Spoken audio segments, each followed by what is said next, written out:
വിരമിക്കൽ. ഇന്ന് തയ്യാറെടുപ്പ്, നാളെ സുരക്ഷ. പാപ്പാജി 39 വയസ്സ്, ബബിളിക്ക് 18 വയസ്സ്. വരൂ അച്ഛാ, നമുക്ക് ഓടാം. മുത്തച്ഛന്റെ ഫിറ്റ്നസ് നോക്കണം. മുത്തശ്ശന് 65 വയസ്സായി. ഇവനെ കൊണ്ട് പറ്റില്ല. വ്യായാമം ചെയ്യുക എന്റെ ഹോബി അല്ല, നിങ്ങളുടേതാണ്. പപ്പാജി, നിങ്ങളുടെ വാഗ്ദാനം ഓർമ്മയുണ്ടോ? പുതിയ സ്മാർട്ട് ഫോണിൽ 50% സ്പോൺസർഷിപ്പ്. ഈ മാസം നടക്കില്ല, പോക്കറ്റ് കാലിയായി. ഇവനെ കൊണ്ട് ഇതുപോലും നടക്കില്ല. ഞാൻ തരാം. നന്ദി മുത്തശ്ശ, യു റോക്ക്. റിട്ടയർഡ് ആയതിനു ശേഷവും വളരെ എളുപ്പത്തിൽ നിങ്ങൾ പണം കൈകാര്യം ചെയ്യുന്നു. അച്ഛൻ ഇപ്പോഴും ജോലി ചെയ്യുന്നത് കൊണ്ട് അദ്ദേഹത്തിന് അത് എളുപ്പമാണ്. മോളെ, അതിശയകരമാണ്. കാരണം ഞാൻ പുതിയ ജോലി ചെയ്യാൻ ആരംഭിച്ചപ്പോ കുറച്ച് മാസങ്ങൾ കഴിഞ്ഞപ്പോ എനിക്ക് മനസ്സിലായി റിട്ടയർമെന്റ് പ്ലാനിംഗ് എത്ര പ്രധാനപ്പെട്ടതാണെന്ന്. വിരമിച്ചതിന് ശേഷവും അതേ ജീവിതശൈലി നിലനിർത്താൻ ഞാൻ ആഗ്രഹിച്ചു. ഞാൻ അങ്ങനെ പണപ്പെരുപ്പ നിരക്ക് മനസ്സിൽ വെച്ചുകൊണ്ട് റിട്ടയർമെന്റ് പ്ലാനിംഗ് ആരംഭിച്ചു. അതിന്റെ ഫലം ഇതാണ്. ഇന്ന് ഞാൻ വിരമിച്ചതിന് ശേഷവും എന്റെ ചിലവിനായി ആരെയും ആശ്രയിക്കുന്നില്ല.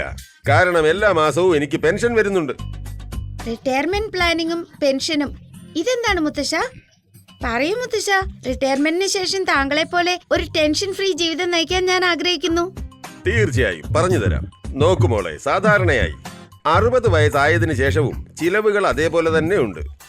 ഈ ചിലവുകൾ കൈകാര്യം ചെയ്യുന്നതിനെയാണ് റിട്ടയർമെന്റ് പ്ലാനിംഗ് എന്ന് പറയുന്നത്. പിന്നെ ഇക്കാര്യം ശ്രദ്ധിച്ചുകൊണ്ട് നമ്മൾ യൗവനത്തിൽ തന്നെ പണം നിക്ഷേപിക്കാൻ ആരംഭിക്കേണ്ടതാണ്. അതുകൊണ്ട് ഞാൻ എന്റെ റിട്ടയർമെന്റിന്റെ പ്ലാനിംഗ് ആദ്യ മാസത്തെ ശമ്പളത്തിൽ നിന്ന് തന്നെ ആരംഭിച്ചു. പെൻഷനെ സംബന്ധിച്ചിടത്തോളം പെൻഷൻ എന്ന് പറയുന്ന ആ ഒരു തുക ജോലിയിൽ നിന്ന് വിരമിച്ച ആൾക്കാർക്ക് സർക്കാരോ തൊഴിലുടമകളോ പ്രതിമാസം അല്ലെങ്കിൽ പതിവായി നൽകുന്ന പണമാണ്. ശരി, അതായത് വാർദ്ധക്യത്തിൽ സജീവമായ ജോലി ജീവിതത്തിൽ നിന്ന് വിരമിച്ചതിന് ശേഷവും സ്വതന്ത്രമായ ജീവിതം നയിക്കുന്നതിനായി പണം ലാഭിക്കാനുള്ള പ്ലാനിങ്ങിനെ റിട്ടയർമെന്റ് പ്ലാനിംഗ് എന്ന് വിളിക്കുന്നത്. ബബ്ലി, ഇതിനെയാണ് റിട്ടയർമെന്റ് പ്ലാനിംഗ് എന്ന് വിളിക്കുന്നത്. പക്ഷെ മുത്തശ്ശ, ഇതെങ്ങനെ ചെയ്യും? റിട്ടയർമെന്റ് പ്ലാനിംഗ് ചെയ്യുന്ന സമയത്ത് 3 കാര്യങ്ങൾ ശ്രദ്ധിക്കേണ്ടതാണ്. 1, ഉദ്ദേശിക്കുന്ന ജീവിത കാലയളവ്, അതായത് എത്ര വർഷം ഒരു വ്യക്തി സാധാരണ നിലയിൽ ജീവിക്കും. 2, റിട്ടയർമെന്റിന് ശേഷം പ്രതിമാസ ചെലവുകളുടെ കണക്കെടുപ്പ്. 3, പിന്നെ വർദ്ധിച്ചു വരുന്ന വിലക്കയറ്റം. അങ്ങയുടെ കാര്യം വേറെയാണ് പപ്പാജി. അങ്ങക്ക് ജോലി ഉണ്ടായിരുന്നു, കമ്പനി പെൻഷൻ തരുന്നുണ്ട്. പക്ഷേ എനിക്ക് സ്വന്തം ബിസിനസ്സാണ്. എനിക്ക് പെൻഷൻ ആര് തരാനാണ്? ജീവിതത്തിൽ ജാഗരൂകനായിരിക്കേണ്ടത് അത്യാവശ്യമാണ് മോനെ. എന്ത് ജാഗരൂകത? മോനെ, നീ അറിഞ്ഞിരിക്കണം, നിന്നെ പോലെയുള്ള കച്ചവടക്കാർക്ക് സർക്കാരിന്റെ പെൻഷൻ പദ്ധതിയുണ്ട്. അതിന്റെ പേരാണ് പ്രധാൻമന്ത്രി ലഘു വ്യാപാരി മാൻധൻ യോജന. ഇതേത് പദ്ധതിയാണ്? ഞാൻ കേട്ടിട്ടില്ല.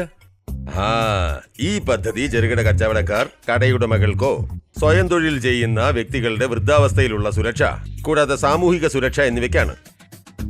ഈ പദ്ധതി 18 മുതൽ 40 വയസ്സ് വരെയുള്ളതിനിടയ്ക്ക് കച്ചവടക്കാർക്ക് സ്വമേധയായും പിന്നെ സംഭാവനാപരവുമായ ഒരു പെൻഷനാണിത്. ഇതിലൂടെ ഉപഭോക്താവിന് 60 വയസ്സ് പൂർത്തിയായി കഴിഞ്ഞാൽ ഉടൻ പ്രതിമാസം കുറഞ്ഞത് 3000 രൂപ സുനിശ്ചിതമായ പെൻഷൻ ലഭിക്കും. കൊള്ളാമല്ലോ, നല്ല പദ്ധതിയാണല്ലോ. പക്ഷേ പദ്ധതിയെക്കുറിച്ച് എനിക്കിപ്പോഴും ചില സംശയങ്ങളുണ്ട്. എടാ, വിഷമിക്കേണ്ട മോനെ. കൂടുതൽ വിവരങ്ങൾക്ക് www.labor.gov.in/nps-traders ബന്ധപ്പെടൂ. എന്നിട്ട് എല്ലാ സംശയങ്ങളും തീർക്കൂ. താങ്ക്സ് പപ്പ. ഞാൻ ഉടൻ തന്നെ ഈ പദ്ധതികളെ കുറിച്ചുള്ള എല്ലാ അറിവുകളും നേടാം. പിന്നെ നാളെ തന്നെ ഈ പദ്ധതിയിൽ നിക്ഷേപിക്കുന്നതാണ്. വാ, ഇത് കൊള്ളാം. മുത്തശ്ശ, പപ്പയുടെ ടെൻഷൻ താങ്കൾ മാറ്റി തന്നു. എന്നെ കുറിച്ച് അല്പമെങ്കിലും ചിന്തിച്ചോ? എന്റെ റിട്ടയർമെന്റ് പ്ലാനിങ്ങിനെ കുറിച്ച് എന്തെങ്കിലും പറയാമോ? നിനക്കായി സർക്കാർ പദ്ധതികളുടെ ഒരു കൂട്ടം തന്നെ തയ്യാറാക്കിയിട്ടുണ്ട്. പദ്ധതികളുടെ ഒരു കൂട്ടം? NPS കൂടാതെ APY. എന്ത്? NPS എന്നാൽ നാഷണൽ പെൻഷൻ സിസ്റ്റം, പിന്നെ APY എന്നാൽ അടൽ പെൻഷൻ യോജന. ശരിയായ പദ്ധതികളുടെ ഗുണം നേടുക നമ്മുടെ ഉത്തരവാദിത്വമാണ്. മുത്തശ്ശ, അവയെക്കുറിച്ച് കുറച്ചുകൂടി പറയൂ. എനിക്കും ഒരു ടെൻഷൻ ഫ്രീ ജീവിതം വേണമല്ലോ. നോക്കൂ, NPS ഒരു മാർക്കറ്റ് ലിങ്ക്ഡ് ഡിഫൈൻഡ് കോൺട്രിബ്യൂഷൻ സ്കീമാണ്. ഇത് നിങ്ങളുടെ വിരമിക്കലിനായി സേവിങ്സ് നടത്താൻ നിങ്ങളെ സഹായിക്കുന്നു. ഈ പദ്ധതി ലളിതവും സ്വമേധയാ ഉള്ളതും വഴക്കമുള്ളതുമാണ്. ഇത് നിങ്ങളുടെ വിരമിക്കൽ വരുമാനം വർദ്ധിപ്പിക്കാനും നികുതി ലാഭിക്കാനുമുള്ള കാര്യക്ഷമമായ മാർഗങ്ങളിൽ ഒന്നാണ്. ഇത് നിങ്ങൾക്ക് കൃത്യമായ ആസൂത്രണത്തിലൂടെ വ്യവസ്ഥാപിതമായ സമ്പാദ്യത്തോടൊപ്പം സാമ്പത്തികമായി സുരക്ഷിതമായ വിരമിക്കൽ പദ്ധതി തയ്യാറാക്കുന്നതിനായി അനുവദിക്കുന്നു. വെറും 500 രൂപ കൊണ്ട് അക്കൗണ്ട് തുറക്കാവുന്നതാണ്. പിന്നെ ഒരു സാമ്പത്തിക വർഷത്തിൽ കുറഞ്ഞത് 1000 രൂപ സംഭാവന നൽകാനും കഴിയും. നിങ്ങൾ നിക്ഷേപിച്ചിരിക്കുന്ന തുക വിവിധ ആസ്തി വിഭാഗങ്ങളിൽ, അതായത് ഷെയറുകൾ, സർക്കാർ ബോണ്ടുകൾ എന്നിവയിൽ നിക്ഷേപിക്കുന്നു. അതായത് നിങ്ങളുടെ പണം നഷ്ടപ്പെടാനുള്ള അപകടം കുറവാണ്. വാ, എന്തൊക്കെ സ്കീമുകളാണ്! സർക്കാർ ഞങ്ങളുടെ വാർദ്ധക്യത്തെ നല്ലപോലെ പരിപാലിക്കുന്നുണ്ട്. മുത്തശ്ശ, ഇത് ഏത് APY സ്കീമാണ്? APY എന്ന് പറഞ്ഞാൽ അടൽ പെൻഷൻ യോജന. ഈ പദ്ധതിയിൽ ഉപഭോക്താക്കൾക്ക് 60 വയസ്സ് പ്രായമായതിനു ശേഷം 1000 രൂപ മുതൽ 5000 രൂപ വരെ കുറഞ്ഞ പക്ഷം നിശ്ചിത പെൻഷൻ ലഭിക്കും. ഈ പദ്ധതി 18 മുതൽ 40 വയസ്സ് പ്രായമുള്ളവർക്കായാണ്. ഇതിന്റെ ഏറ്റവും വലിയ കാര്യം, കുറഞ്ഞ പ്രായത്തിൽ ഇതിൽ ചേർന്നാൽ സംഭാവന കുറവായിരിക്കും. അഥവാ വൈകിയാണ് ചേരുന്നതെങ്കിൽ സംഭാവന വർദ്ധിക്കും. ഇല്ലില്ല പപ്പാജി, ഈ പദ്ധതികളിൽ പണം നഷ്ടപ്പെട്ടാലോ? ഈ പദ്ധതികൾ സുരക്ഷിതമാണോ? ഇക്കാലത്ത് ധാരാളം വ്യാജ പദ്ധതികൾ വരുന്നുണ്ട്. എങ്ങനെ മനസ്സിലാക്കും ഏതാണ് നല്ലത് ഏതാണ് മോശമെന്ന്? എടാ, നീ വിഷമിക്കണ്ട മോനെ. ഇത് സർക്കാർ പദ്ധതികളാണ്. ഇവ നിയന്ത്രിക്കുന്നത് pension fund regulatory and development അതോറിറ്റിയാണ്. അതായത് PFRDA ആണ് നിയന്ത്രിക്കുന്നത്. വാ, ഈ സ്കീമുകളെ കുറിച്ച് അറിയുവാനായി എനിക്ക് എവിടെ നിന്ന് കൂടുതൽ വിവരങ്ങൾ ലഭിക്കും? കൂടുതൽ വിവരങ്ങൾക്ക് www.pfrda.org.in ൽ ബന്ധപ്പെടുക.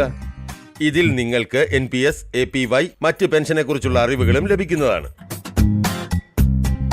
മുത്തശ്ശ, പുതിയ സ്മാർട്ട് ഫോണിന് താങ്കൾ തരാൻ ഉദ്ദേശിച്ചിരുന്ന പണം NPS, APY അക്കൗണ്ടുകൾ തുറക്കാൻ തരുമോ? എനിക്ക് പിന്നീട് ഒരു സ്മാർട്ട് ഫോൺ വാങ്ങാം. പക്ഷേ റിട്ടയർമെന്റ് പ്ലാനിംഗ് വളരെ പ്രധാനമാണ്. വളരെ നല്ല കാര്യം. നാളെ ചെയ്യേണ്ടത് ഇന്നേ ചെയ്യൂ, ഇന്ന് ചെയ്യേണ്ടത് ഇപ്പോൾ ചെയ്യൂ. വാ മോനെ, എനിക്ക് തോന്നുന്നത് മികച്ച ഒരു റിട്ടയർമെന്റ് ലൈഫ് ജീവിക്കാൻ നിന്നെ പോലെയുള്ള എല്ലാ യുവതലമുറയും APY, NPS പോലുള്ള പദ്ധതികളിൽ നിക്ഷേപിക്കണം. സർക്കാർ ധാരാളം പദ്ധതികൾ ഒരുക്കിയിട്ടുണ്ട്. കാരണം ഓരോ ഭാരത പൗരന്മാർക്കും അവരുടെ സെക്കൻഡ് ഇന്നിംഗ്സിൽ സാമ്പത്തിക സഹായം കിട്ടണം. പക്ഷേ ഇതിൽ ബോധവാന്മാരായി ശരിയായ പദ്ധതികളുടെ ഗുണം നേടുക നമ്മുടെ ഉത്തരവാദിത്വമാണ്. ഓർമ്മിക്കൂ ബബ്ലി, നീ നിന്റെ സുഹൃത്തുക്കളോടും ഈ പദ്ധതികളെ കുറിച്ച് പറഞ്ഞു കൊടുക്കണം. തീർച്ചയായും ചെയ്യാം. ബൈ ബൈ ടെൻഷൻ, വന്നു പെൻഷൻ. വിരമിക്കൽ ആസൂത്രണത്തിനായി വാർദ്ധക്യം വരെ കാത്തിരിക്കരുത്. ചെറുപ്പത്തിൽ തന്നെ നിക്ഷേപിക്കുവാൻ തയ്യാറാകുക. All the best for your second innings.